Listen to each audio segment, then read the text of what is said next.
The black dog. The road stretched endlessly ahead, swallowed by the night. James gripped the steering wheel tighter, his headlights slicing through the thick mist, rolling across the countryside. The drive home was always long, and he hated taking these lonely back roads at night. The trees lining the road seemed taller in the dark, their twisted branches stretching skyward like skeletal fingers. The hum of his tires on the asphalt was the only sound, until he saw it. A black shape appeared just ahead, lingering at the roadside. At first, James thought it was a shadow cast by the trees, but then it moved.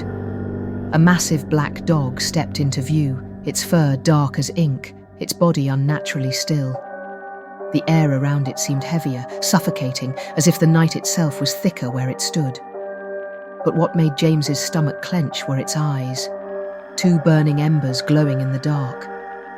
A chill crawled up his spine. He had heard stories, old English folk tales of the black dog, a ghostly omen of death that appeared before tragedy struck. Some called it the Barguest, others the Grim. His pulse quickened. Just a stray, he told himself, shaking his head.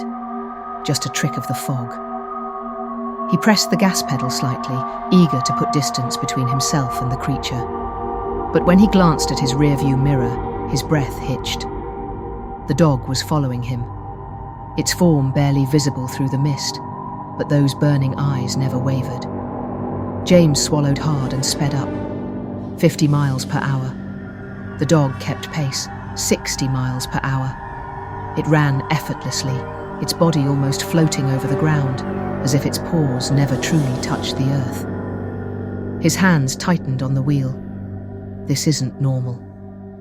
He pushed the car harder, the speedometer creeping towards 70, but the dog remained just behind him, its reflection in the mirror growing clearer, closer. James's breathing turned ragged. How was this possible? He swerved around a bend, hoping to shake it, but when he glanced back, it was gone. James exhaled sharply, his heart hammering. Maybe it had been his imagination, or a trick of the fog. The relief lasted only seconds. From the corner of his eye, movement. His blood turned to ice. The dog wasn't behind him anymore. It was beside the car. James nearly lost control. The beast ran effortlessly alongside his vehicle, keeping perfect pace, its massive head level with his window. Its fur barely moved in the wind, and its glowing eyes stayed locked onto his. James's stomach lurched.